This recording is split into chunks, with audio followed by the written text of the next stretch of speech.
السلام علیکم دوستانو.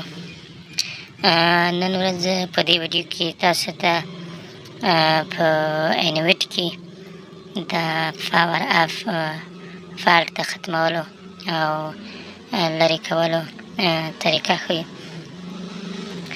د دې وجه څه شی ده، ولې راځي په انویټ کې.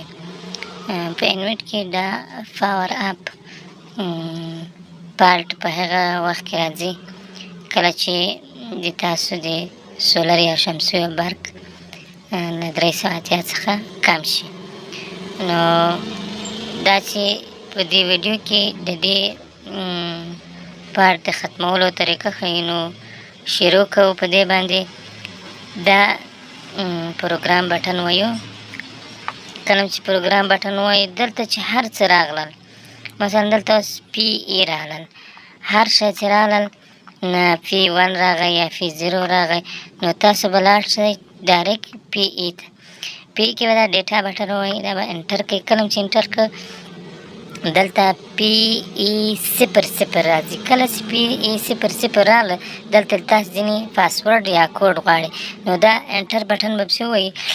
په اکثره انویټونو کې دا د پی ای کوډ چې دا 40 خو په بعضو کې مختلف ده. په دې انویټ کې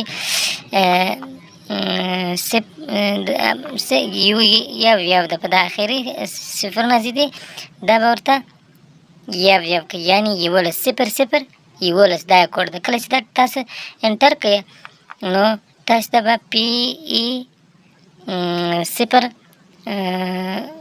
01 راوړي. صحیح شوله. دا به 4 ته ورسوي. کله چې 4 ته ورسوو، دا مې چې کله 4 ته ورسوه، دا به انټر کوي.